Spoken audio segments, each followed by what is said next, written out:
más y así puedo susurrar un poco. Me encanta esta ilustración, que no sé si la podéis ver bien, a ver si cazo cuando... Pero bueno, me encanta.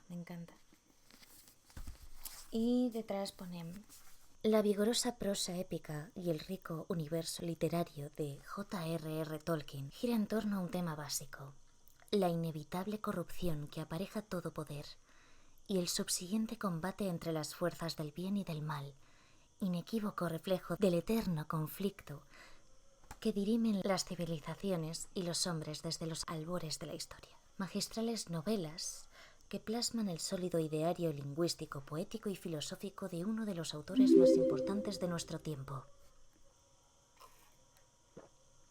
Claro, os estoy hablando un poco rollo documental porque son las horas, ¿no? Es como que invita un poquito. Vale.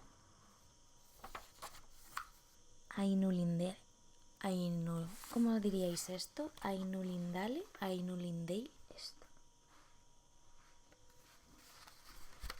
Dale, vale. Ainulindale, nunca lo había leído. La música de los Ainur. En el principio estaba Eru, el único, que en Arda es llamado Ilúvatar, y primero hizo a los Ainur, los sagrados, que eran vástagos de su pensamiento, y estuvieron con él antes de que se hiciera alguna otra cosa. Y les habló y les propuso temas de música, y cantaron ante él, y él se sintió complacido. Pero por mucho tiempo cada uno de ellos cantó solo, o junto con unos pocos, mientras el resto escuchaba, porque cada uno solo entendía aquella parte de la mente de Ilúvatar de la que provenía él mismo, y eran muy lentos en comprender el canto de sus hermanos.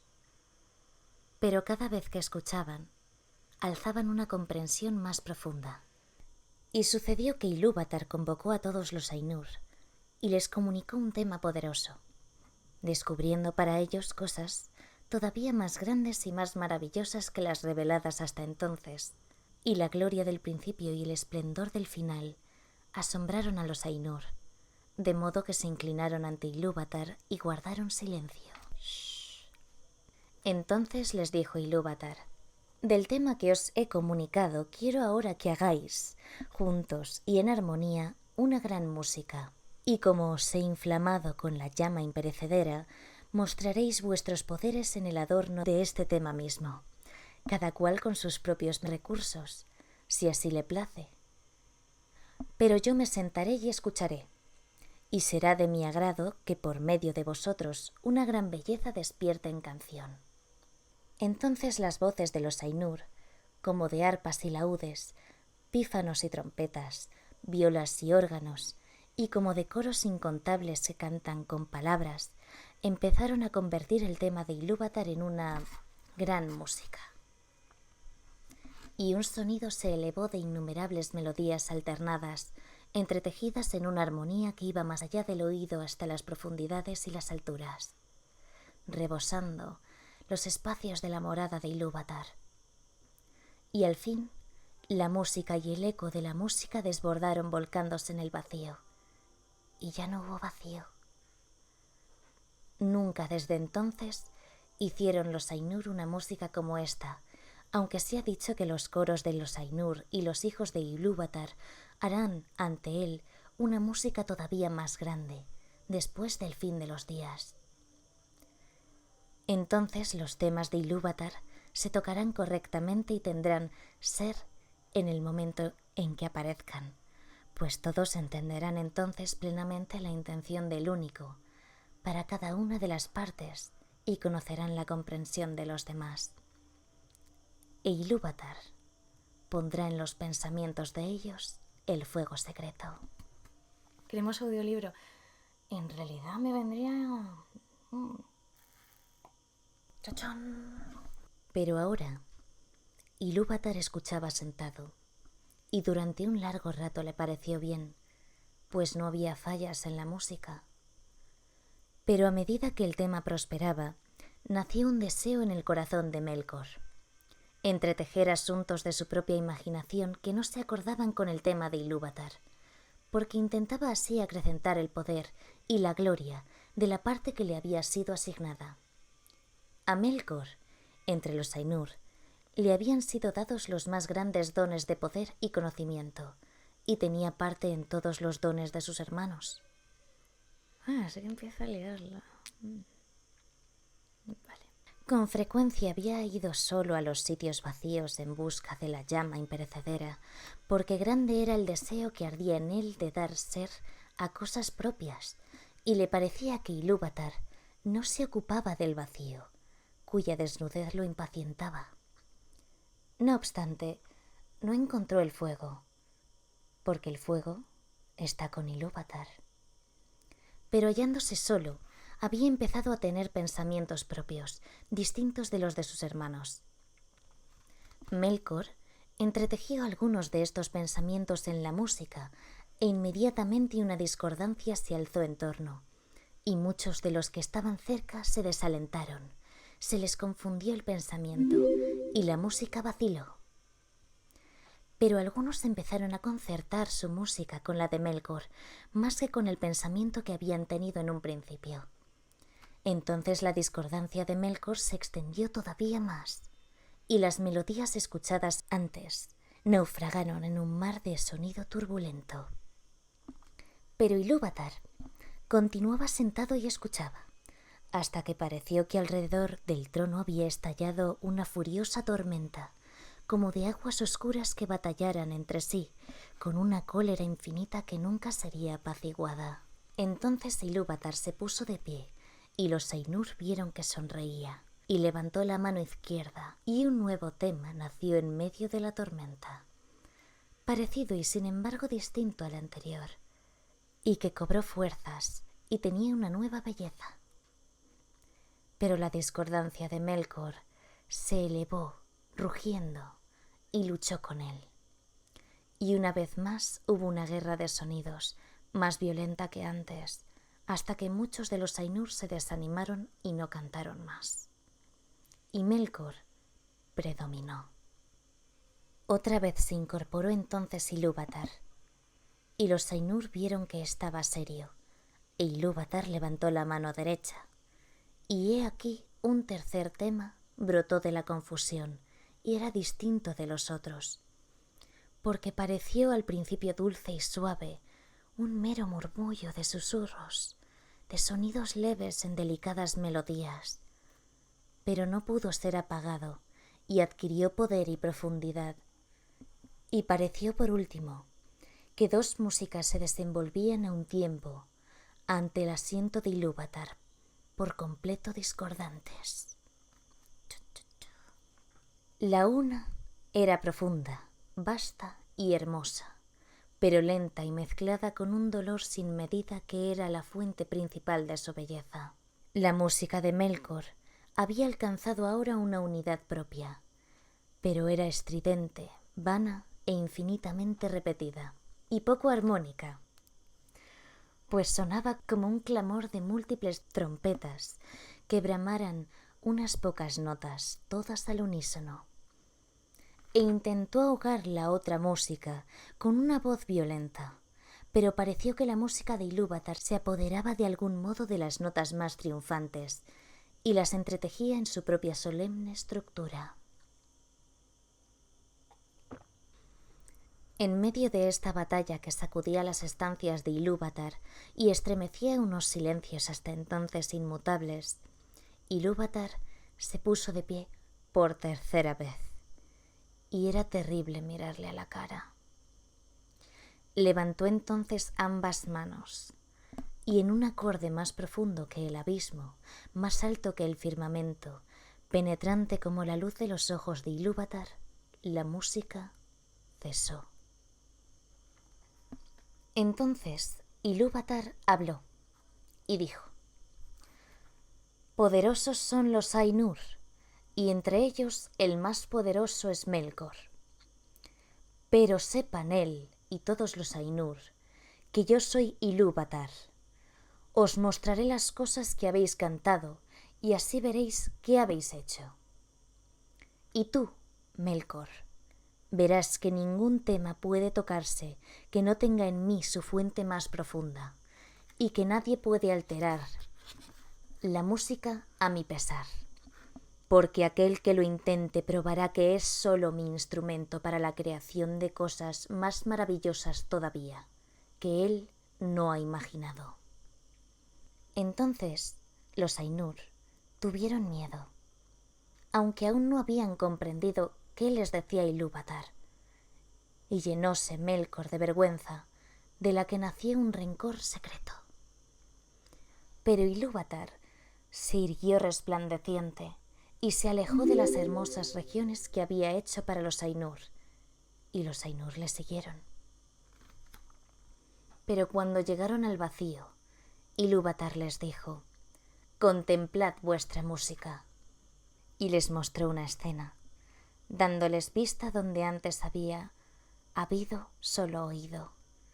Y los Ainur vieron un nuevo mundo hecho visible para ellos, y era un globo en el vacío, y en él se sostenía, aunque no pertenecía al vacío.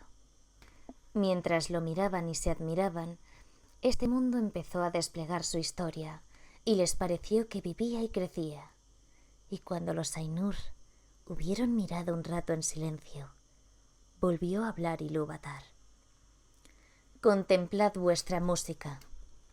Este es vuestro canto, y cada uno de vosotros encontrará en él, entre lo que os he propuesto, todas las cosas que en apariencia habéis inventado o añadido. Y tú, Melkor, descubrirás los pensamientos secretos de tu propia mente y entenderás que son solo una parte del todo y tributarios de su gloria». Y muchas otras cosas dijo Ilúvatar a los Ainur en aquella ocasión.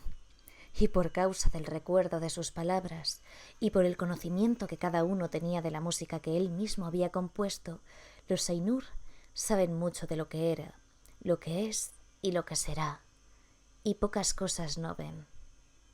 Sin embargo, algunas cosas hay que no pueden ver, ni a solas, ni aun consultándose entre ellos, porque a nadie más que a sí mismo ha revelado Ilúvatar todo lo que tiene él reservado, y en cada edad aparecen cosas nuevas e imprevistas, pues no proceden del pasado. Y así fue que mientras esta visión del mundo se desplegaba ante ellos, los Ainur vivieron y vieron que contenía cosas que no habían pasado antes. Y vieron con asombro la llegada de los hijos de Ilúvatar y las estancias preparadas para ellos, y advirtieron que ellos mismos durante la labor de la música habían estado ocupados en la preparación de esta morada, pero ignorando que tuviese algún otro propósito que su propia belleza, porque sólo él había concebido a los hijos de Ilúvatar, que llegaron con el tercer tema, y no estaban en aquel que Ilúvatar había propuesto en un principio, y ninguno de los Ainur había intervenido en esta creación. Por tanto, mientras más los contemplaban, más los amaban, pues eran criaturas distintas de ellos mismos, extrañas y libres, en las que veían reflejada de nuevo la mente de Ilúvatar, y conocieron aún entonces algo más de la sabiduría de Ilúvatar, que de otro modo habría permanecido oculta aún para los Ainur. Ahora bien, los hijos de Ilúvatar son elfos y hombres, los primeros nacidos y los seguidores, y entre todos los esplendores del mundo, las vastas salas y los espacios y los carros de fuego, Ilúvatar escogió como morada un sitio en los abismos del tiempo y en medio de las estrellas innumerables.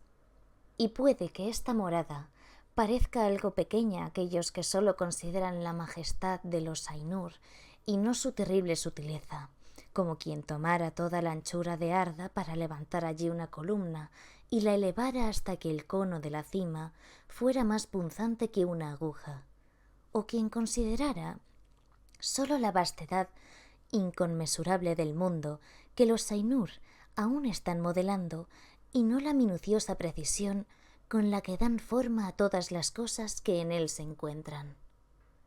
Pero cuando los Ainur hubieron contemplado esa morada en una visión y luego de ver a los hijos de Ilúvatar que allí aparecían, muchos de los más poderosos de entre ellos se volcaron en pensamiento y deseo sobre ese sitio. Y de estos, Melkor era el principal. Como también había sido al comienzo el más grande de los Ainur que participaran en la música.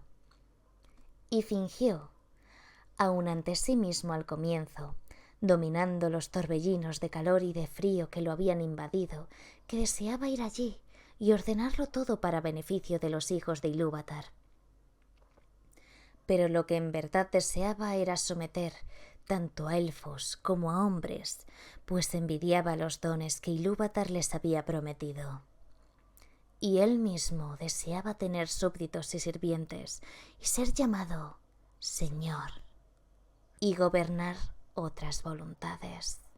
Pero los otros Ainur contemplaron esa habitación puesta en los vastos espacios del mundo que los elfos llaman Arda, la tierra, y los corazones de todos se regocijaron en la luz, y los ojos se les alegraron en la contemplación de tantos colores, aunque el rugido del mar los inquietó de sobremanera, y observaron los vientos y el aire y las materias de que estaba hecha Arda, el hierro y la piedra, la plata y el oro, y muchas otras sustancias. Pero de todas ellas, el agua fue la que más alabaron. Y dicen los Eldar que el eco de la música de los Ainur vive aún en el agua, más que en ninguna otra sustancia de la tierra. Y muchos de los hijos de Ilúvatar escuchan aún, insaciables, las voces del mar, aunque todavía no saben lo que oyen. Y dicen los Eldar que el eco de la música de los Ainur vive aún en el agua, más que en ninguna otra sustancia de la tierra, y muchos de los hijos de Ilúvatar escuchan aún, insaciables, las voces del mar, aunque todavía no saben lo que oyen. Ahora bien, aquel Ainú, a quien los elfos llaman Ulmo, volvió sus pensamientos al agua, y de todos fue a él a quien Ilúvatar dio más instrucción en música. Pero sobre aires y vientos, quien más había reflexionado era Manwë, noble de nobles entre los Ainur. En la materia de la tierra había pensado Aule, a quien Ilúvatar había concedido una capacidad y un conocimiento apenas menores que los de Melkor, aunque lo que deleita y enorgullece a Aule es la tarea de hacer y las cosas hechas, y no la posesión ni su propia maestría. Por tanto, da y no atesora, y está libre de cuidados emprendiendo siempre nuevas tareas.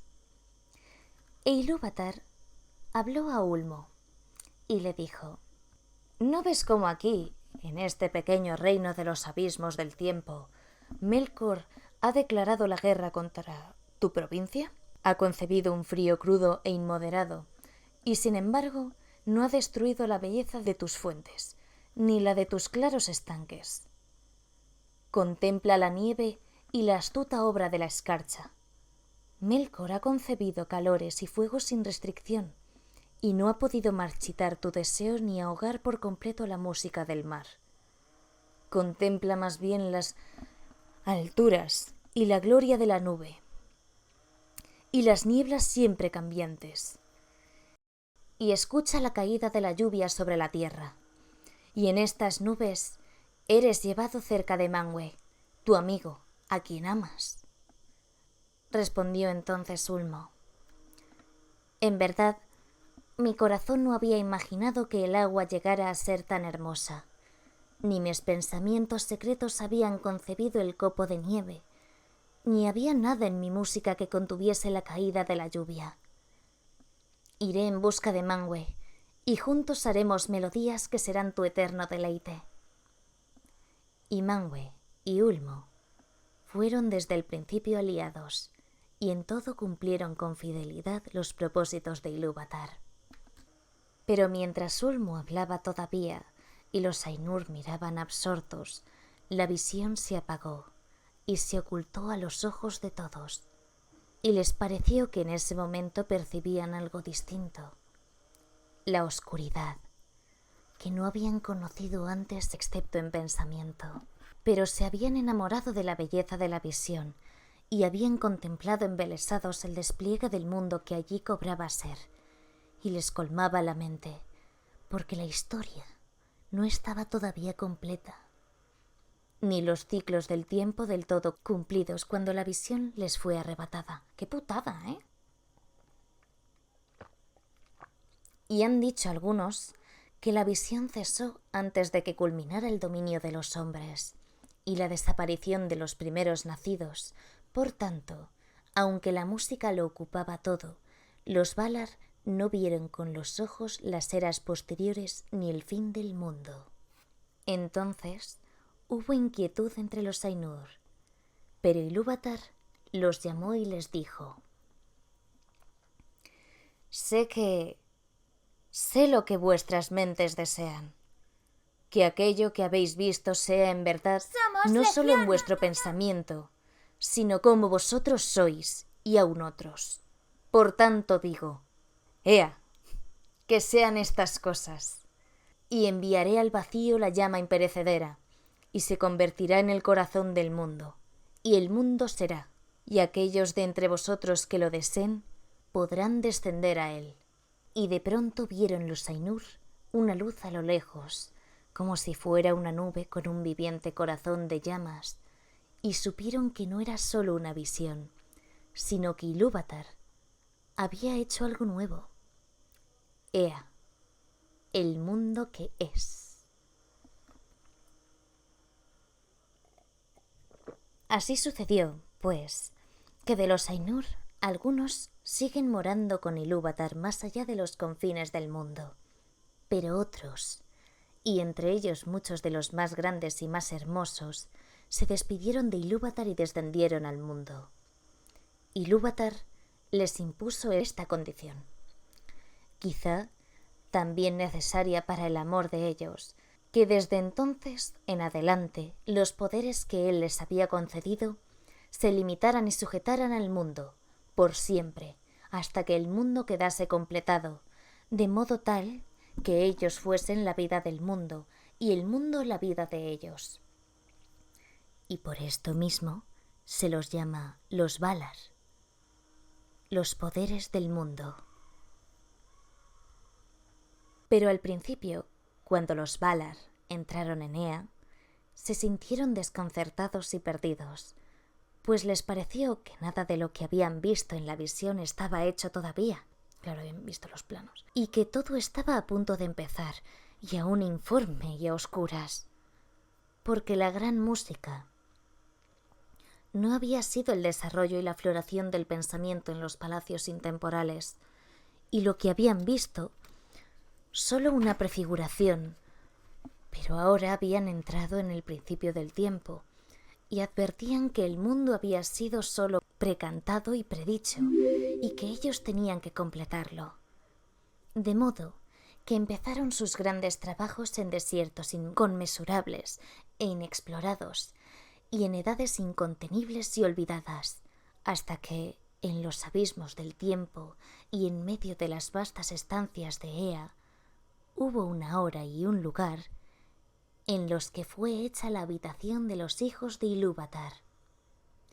Y en estos trabajos Manwë y Aule y Ulmo se empeñaron más que otros, pero Melkor estuvo también allí desde el principio. Y se mezclaba en todo lo que se hacía, cambiándolo si le era posible, según sus propios deseos y propósitos, y animó grandes fuegos. Por tanto, mientras la tierra era todavía joven y estaba toda en llamas, Melkor la codició y dijo a los otros Valar: Este será mi reino, y para mí lo designo. Con toda su polla. Bueno, no sabemos, con toda su esencia. Pero Manwë era el hermano de Melkor en la mente de Ilúvatar, y el primer instrumento en el segundo tema que Ilúvatar había levantado contra la discordancia de Melkor, y convocó a muchos espíritus, tanto mayores como menores, que bajaran a los campos de Arda a ayudar a Manwë, temiendo que Melkor pudiera impedir para siempre la culminación de los trabajos y que la tierra se marchitara antes de florecer. Y Manwë dijo a Melkor: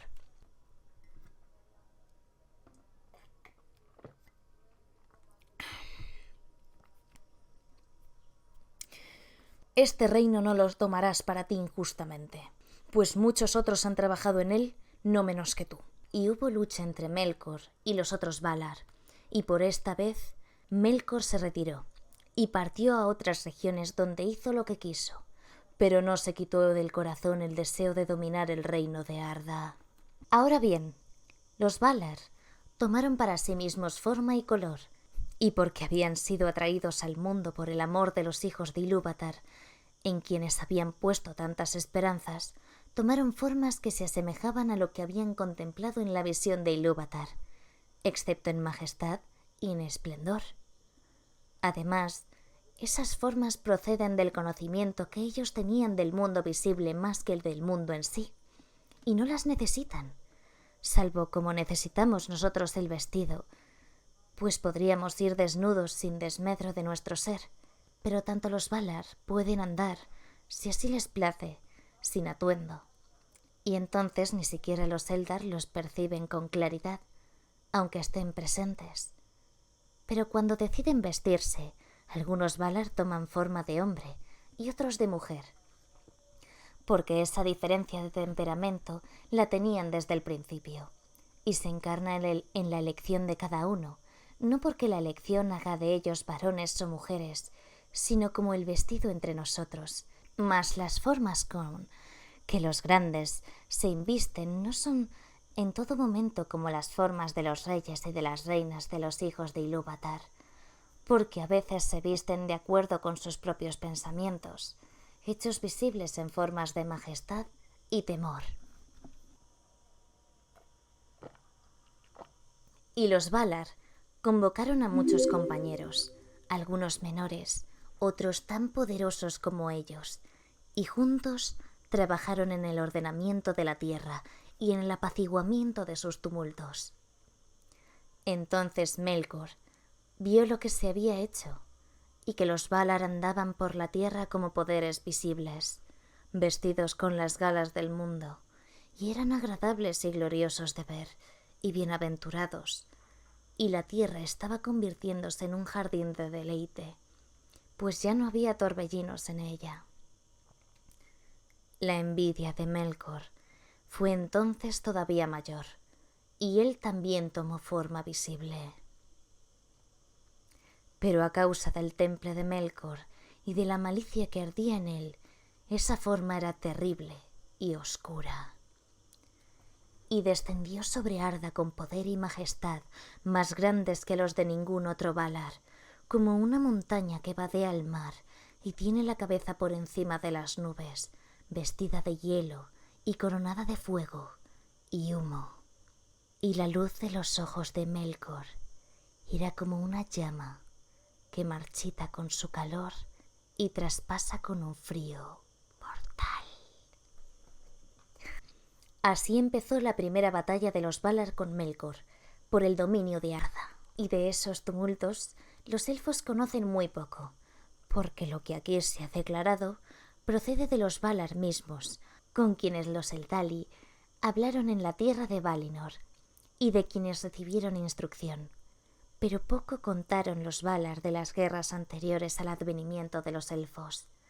Se dice, no obstante, entre los Eldar que los Valar se esforzaron siempre, a pesar de Melkor, por gobernar la tierra y prepararla para la llegada de los primeros nacidos, y construyeron tierras, y Melkor las destruyó. Cavaron valles, y Melkor los levantó. Tallaron montañas, y Melkor las derribó. Ahondaron mares, y Melkor los derramó. Y nada podía conservarse en paz, ni desarrollarse. Pues no bien empezaban los Valar una obra, Melkor la deshacía o corrompía. Y sin embargo, no todo era en vano. Y aunque la voluntad y el propósito de los Valar no se cumplían nunca, y todas las cosas tenían un color y una forma distintos de como los habían pensado, no obstante, la tierra iba cobrando forma y haciéndose cada vez más firme. Y así, la habitación de los hijos de Ilúvatar fue establecida al fin de los abismos del tiempo y entre las estrellas innumerables. Es... Milcor jodiendo.